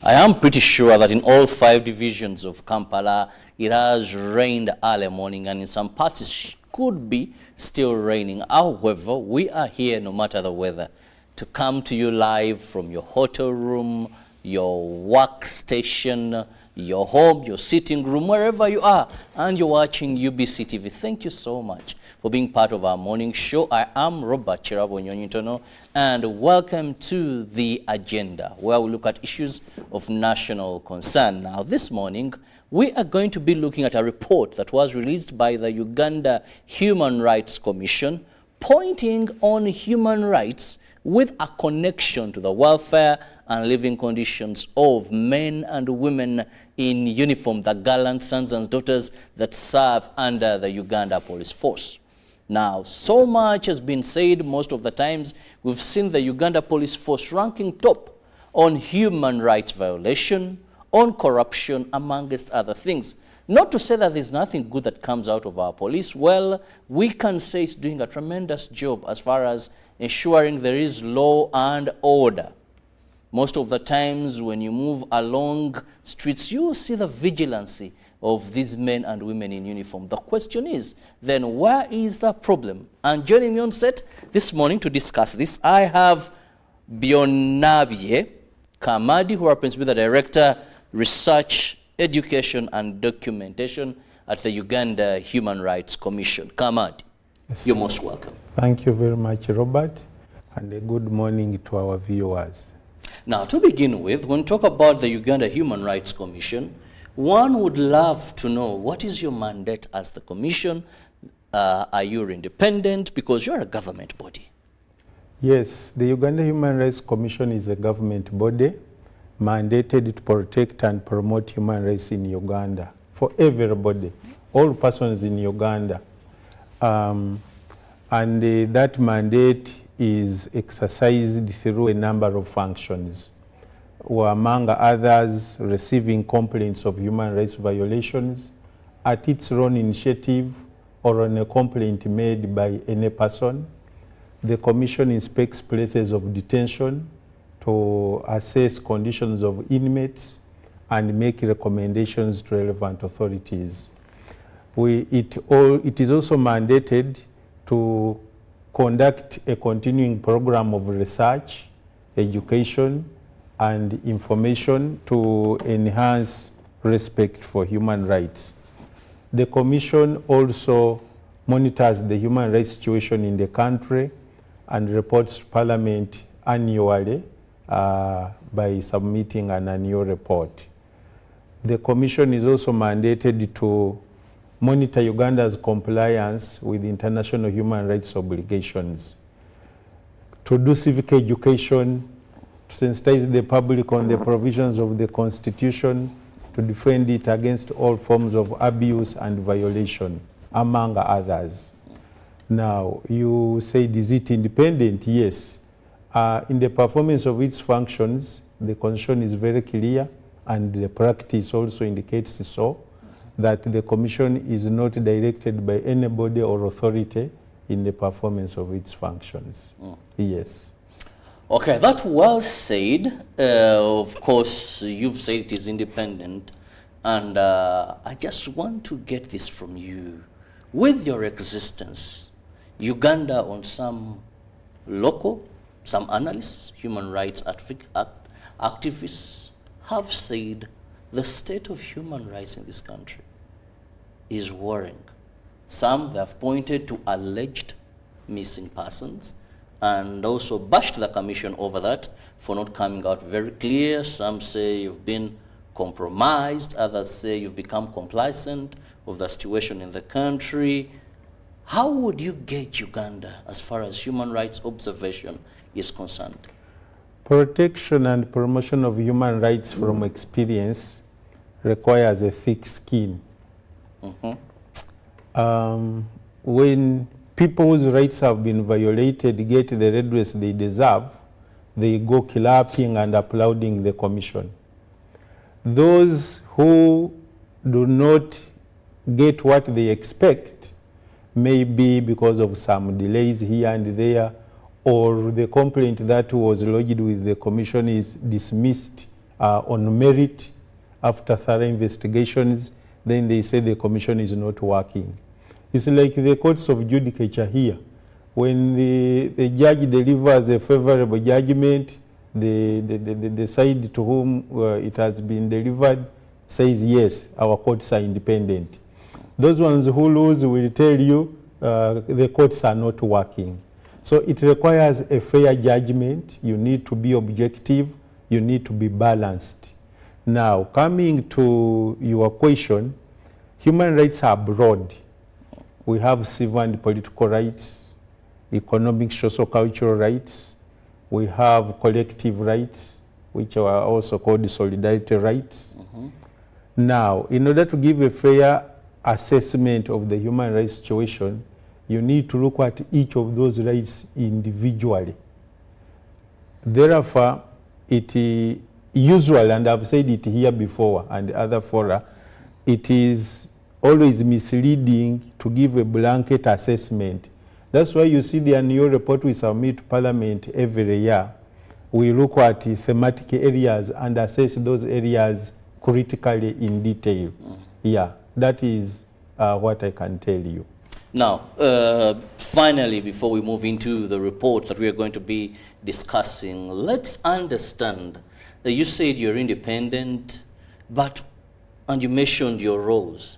Now, of late, we are seeing the Commission more into investigating, receiving complaints, which are part of the roles, but checking government that, well, these are legalities, this is wrong, serious condemnation. We are seeing more people coming to you how I lost an arm, then the Commission comes up with amount of money to be given to them. That amount of money sometimes it's like rain in a desert for the victims to receive it. And one really, over a time, gets to wonder, what's your impact? Robert, and I've said this to other moderators like you and other media houses, it's very important not to generalize. If we were to give our people, feed them with good information, it is important to not generalize. That is one. Holding government accountable, what you've just said is part of accountability that we seek government to provide to its citizens. Because when someone's rights are allegedly violated, a complaint is received, investigated, and compensation awarded, or as the case may be, or any other legal remedy or redress. Now, that is already asking government to account. Perhaps some people would like to see condemnations, you've used the word, our approach is that condemning might be okay, but it does not yield the positive results you want. And in the work of the Commission, we are guided by the principles of natural justice. You cannot condemn someone before such a person is heard. And now, after hearing, condemnation does not help. When awards are made, people are compensated. What other remedy do you want? How and there is evidence. If I'm to look at... Actually, right now, the Attorney General is doing very well in terms of compensations. If you looked at our annual report to Parliament of 2022, because the one of 2023 is still being compiled, you can see the payments to the tune of about 4 billion to victims of human rights violations. And even most recently, last month actually, I was reading in the New Vision, the Minister of Justice inviting victims of human rights violations to receive their money. So some work is being done and it needs to be appreciated. Or much as challenges are still there. I love the word challenges are still there. And of course, we have the viewers who are watching, and soon or later you'll be able to use the number on your screen to send us a WhatsApp or a text message on the topic that we are discussing. Now we dive into the report.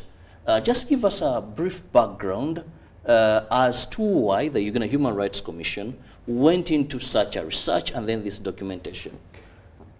At the very beginning, I highlighted the functions of the Commission. Article 52(1)(c) of the Constitution requires the Commission to put in place a continuing program of research, education, and information to enhance respect for human rights. That is the basis under which this research was conducted.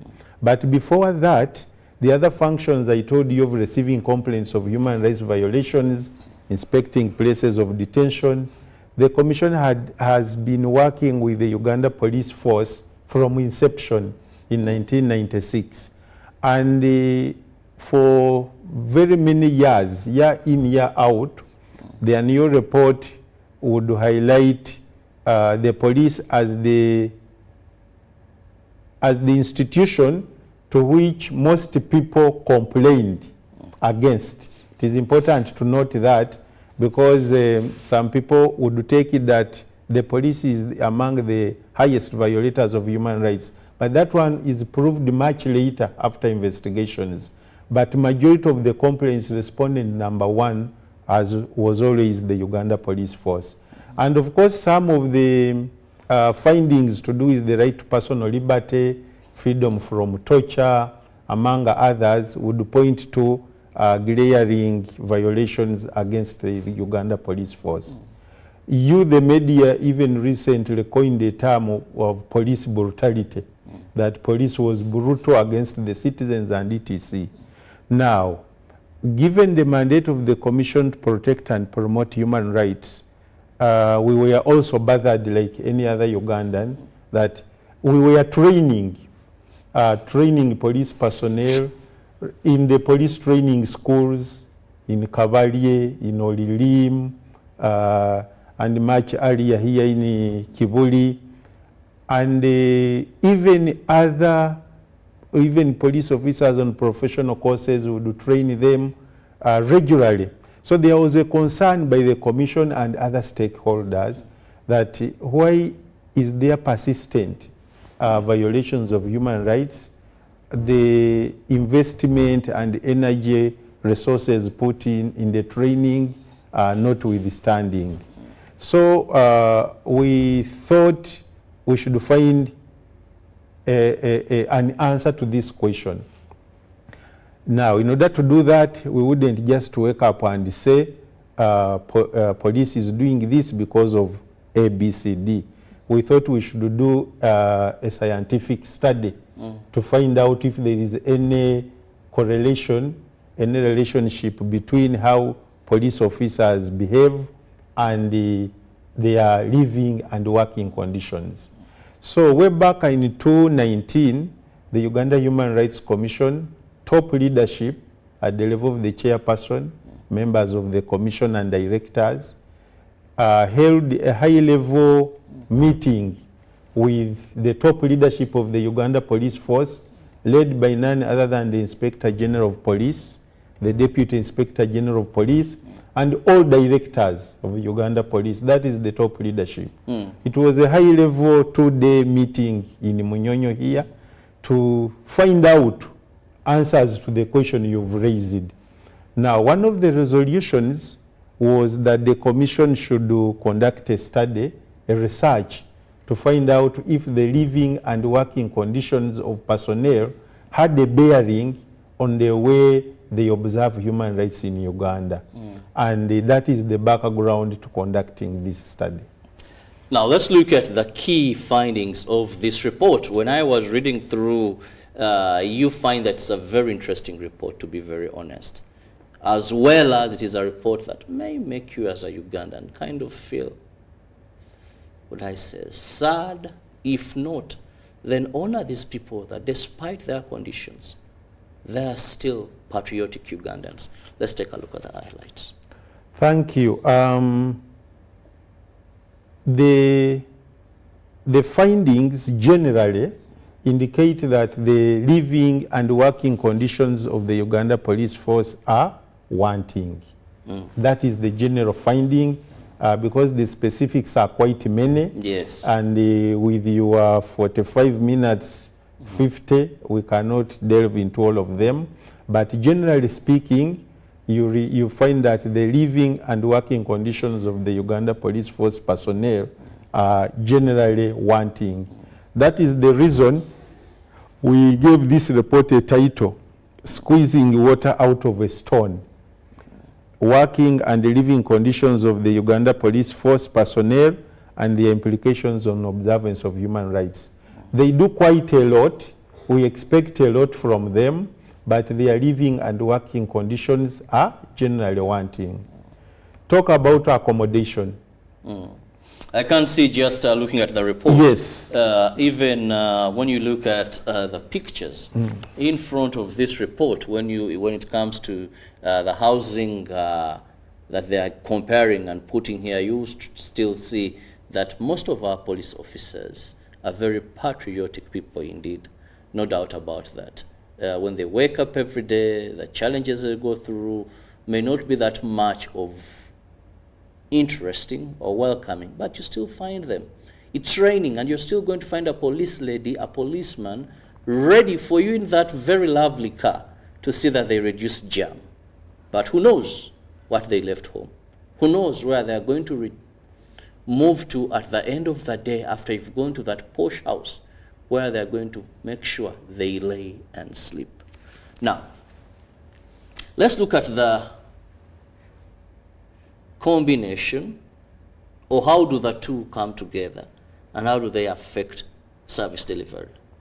Well, let me first highlight this, and it is important for our viewers and listeners to take note, that 78% of the personnel we interviewed, they had a positive attitude towards work. And that speaks to what you were saying. It is raining, but they are guiding traffic. You know, they actually ought to be applauded for their patriotism. Yeah, that is very, very important. Now, we looked at various elements. Accommodation that we've talked about, dilapidated uniports, some are makeshift structures. You realize that for you to be here this early morning to work, it started raining where I stay at around 3 a.m. So if it rains on you at 3 a.m., trust me, you will not have the energy and zeal to get out of your house. Moreover, where you don't have official transport to get to the place of work. For instance, here in Kampala, the institution housing is quite limited, and you have police officers residing in the metropolitan areas of Mukono, Matuga, Nansana, you know, if they are required to come for parade, say at police headquarters, they, because of lack of institutional housing that can accommodate all of them, they arrive much sometimes late. By the time you arrive, others have already been briefed. Actually, it was our finding that some of the mistakes committed by personnel in operations, especially in town here, is because some of them miss the briefing on account of that kind of arrangement. So it is important to look into the housing needs of personnel. Our findings indicated that mostly the junior officers are the most affected.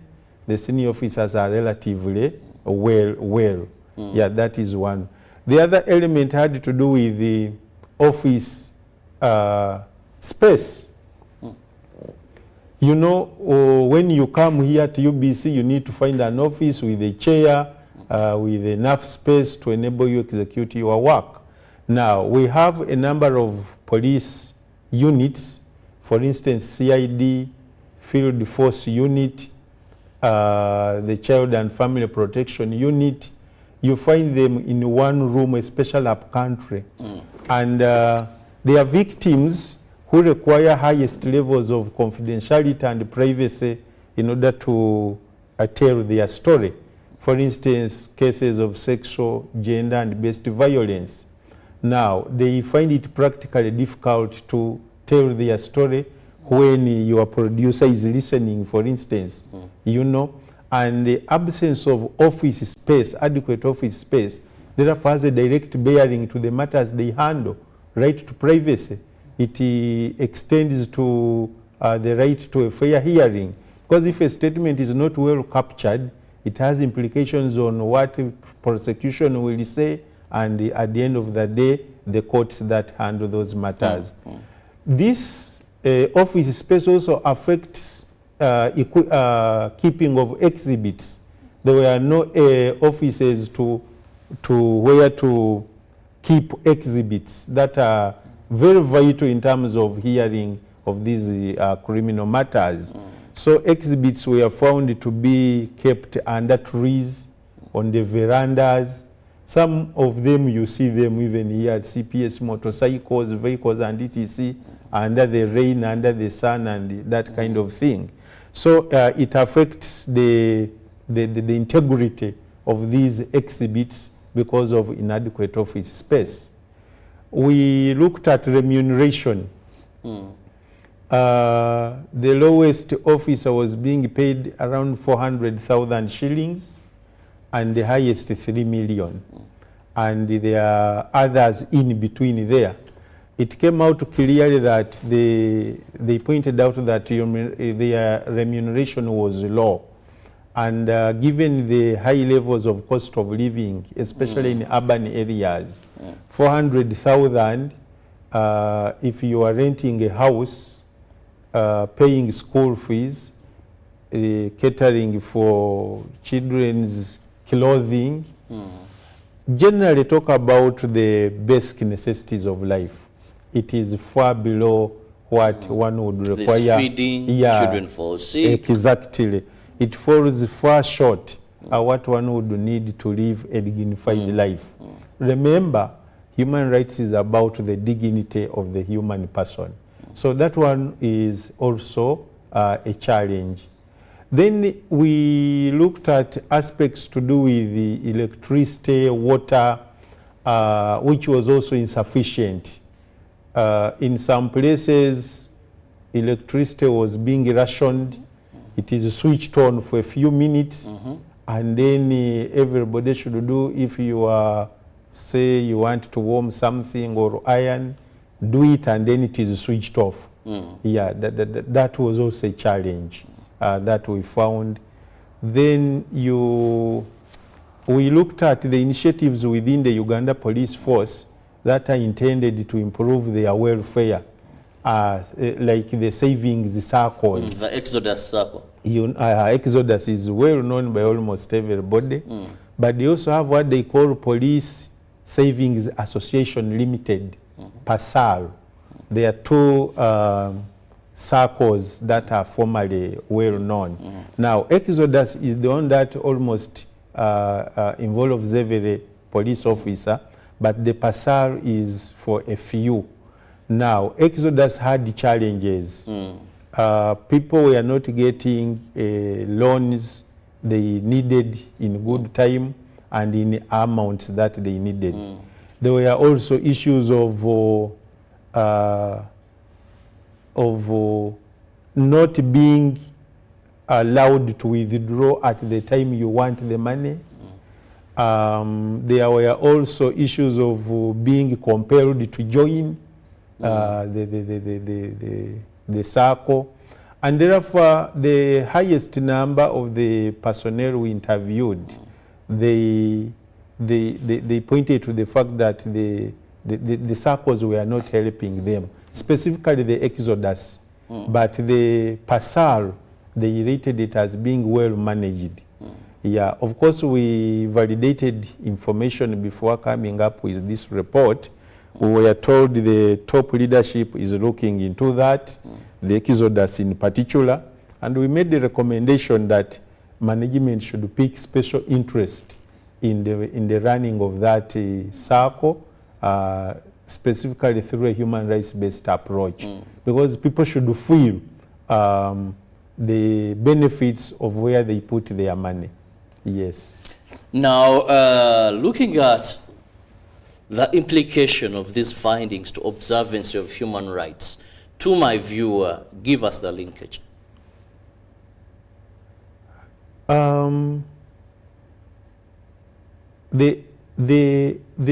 It came out clearly that like I've just already pointed out, because one would wonder, one would say, first and foremost, when someone is going into Uganda Police Force, they know what they expect to get. You know, that if I'm beginning at this level, this is going to be my salary, because it is known with Uganda Police Force. They know the conditions they are going in. Not that I'm being unreal or unsympathetic. And others will say that even many people in their jobs, they're not earning the best. They're not working through the best conditions, but they endeavor to deliver. Our doctors may not be working through the best. If you talk about our nurses, if they tell you the plight of what they go through, most of those that are up country, they're not working under the best. Our journalists, I speak for the journalists in this country, you know, many of them, I mean, in media houses, they're not getting the best of their pay. They're working under very harsh conditions, tough conditions, but they give you those bulletins. They are even in the worst places to gather news when there are riots and everything. But that does not compromise their work. You've talked about it, trained early. Many journalists today have gotten to work. I don't know how they have made it there. But that doesn't in any way lead to maybe violation or less of what they should be giving. Well, what you've said was also observed by the Right Honourable Deputy Speaker of Parliament, to whom this report was delivered. He actually said many were calling him. He said they had received over 100 calls of people asking him to help them join the police. You know, the recruitment drive is on right now. And he wondered why many people wanted to join, yet the living and working conditions seem not to be the best. Now, this is my response to and what is in the details of our findings. We set out to look at the living and working conditions of the police personnel as our mandate of conducting a continuing program of research, education, and information to enhance respect of human rights. It doesn't mean that if you are earning a low salary, don't work. We wouldn't maybe having anybody working. Even mine is not adequate. Oh, even yours? It's not. Sure. It's sure. Do you know it? I don't know it. So, but I always hear you're on, you're off, you're on flight after flight. That's a different matter. There's this, there's that. I want to put this category. I want to put this in perspective. You've talked of journalists, you've talked of police personnel, you've talked of teachers, you've talked of health personnel. Now, and I want this to be understood very well. Yes. We are not saying they are earning a low salary and therefore they are not in position to work. No, that's a different matter. But if you are earning a low salary and struggling, it is the role of the Uganda Human Rights Commission to speak for you. Yes, what you are getting can still make you come here and work, but you are going through hardships. That is the point we are making. And sometimes you wonder the magic people are using. Exactly. Because when you look at what they earn, vis-a-vis sometimes what they have achieved, exactly, leaves a lot of questions. You earn 400,000 a month. Yes. You're renting a house of 400. You're taking senior ones now are starting to some schools you need like 3 million. And the magic in Uganda is something you can't understand. Now you are talking. Actually, the gist of this study was also to specifically focus on the living and working conditions of police personnel, because society expects much from them. We would like them to observe our rights, yours and mine, but rarely do people speak about their own rights. So even your question is pointing to the people they police, but start with them. You start with that personnel who is in a makeshift in Naguru, somewhere there around a stretcher, and it is raining on them. You look at a police officer. There's a baby in this mama Ingia. Yes, in a uniport. Raining, he has to be on the streets. You look at a uniport where there are 2 or 3 families, and what separates them is a curtain. A rag-tagged one. Exactly. So we are talking about the rights of the police personnel to begin with. They have to live in dignity in order for them to also come and protect your rights. That is the bottom line. The man is coming for an operation. Yes. Where you're demonstrating it is our right. Yeah. If you did demonstrate, maybe he would be resting in his uniport. But you brought him to that scene. He's thinking of his family. Maybe would have gone to the. And you're there for you. It is our right to demonstrate. I'm happy you are getting it very well. Therefore, whereas we expect them, because they are duty bearers, they are enjoined by the Constitution and Article 221 to observe human rights in the performance of their duties. And they are trying. And these findings do not point to the entire police personnel, because they are specifics. They are individuals who are in that category, while others really do the best in the circumstances. So the point we are making is, let us not be complacent that because everybody is living not to his or her expectation, and therefore let them stay like that. No, we are advocating. You see, most of these findings point to economic and social rights. Yes. And these rights are progressively realized. We are talking of progressive realization. Yes, the money is not enough, but let us build decent houses as opposed to uniports. You know, even if you started with a few, progressively after say period of 5 years, you will have a police force with very good houses worth living in. I was at the headquarters about 3 months back, and I saw a very magnificent building there, flats for officers. And I was like, but what if all this money that has put up this multi-billion structure was divided into small structures in various barracks? Well, won't it accommodate more? That is okay. Headquarters is headquarters to begin with. But also we have interacted with them. We were even with the head of the director of logistics the other day. They have embarked on the housing project. So our findings have come out at a time they are also already looking at it. For instance, I was now, in Kamad, Kalangala. in the interest of time, sorry to cut you short. Yes. I must leave room for Sonko, who will be doing sports, and of course get to know more of the AFCON finals and all that. But as we move out here, what is the impact of this report then that was released, squeezing water out of a stone, working and living conditions of Uganda Police Force personnel and their impact on observance of the human primary rights? responsibility to protect and promote human rights lies with the state.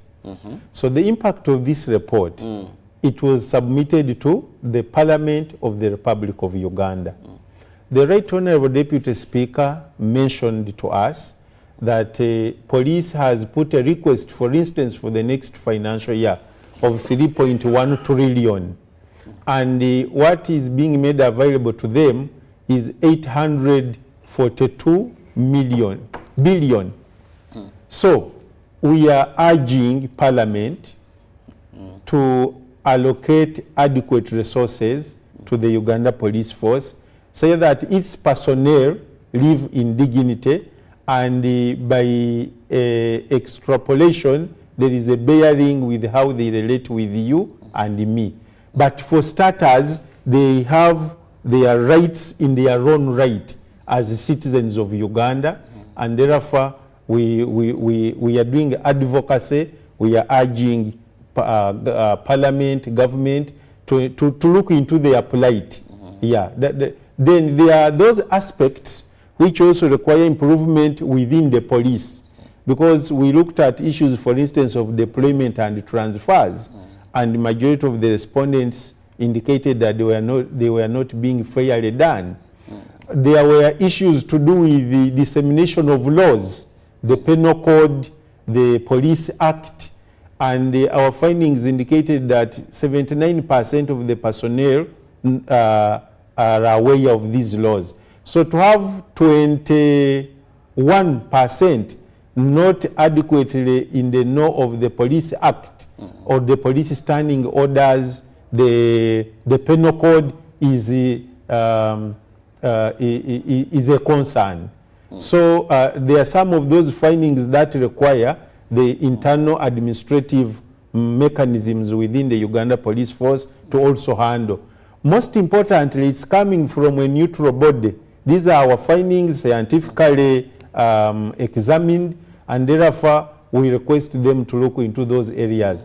The impact at the end of the day is to ensure that the rights of the personnel, working and living conditions of police personnel are improved.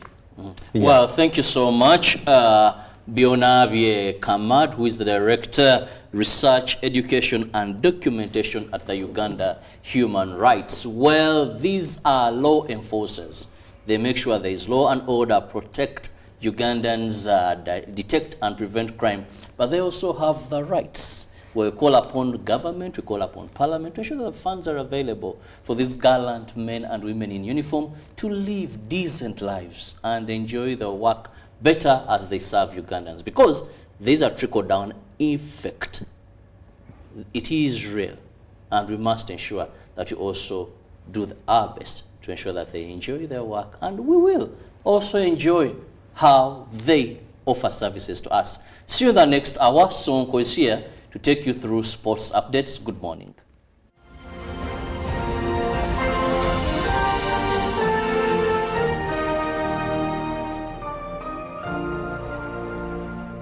Live from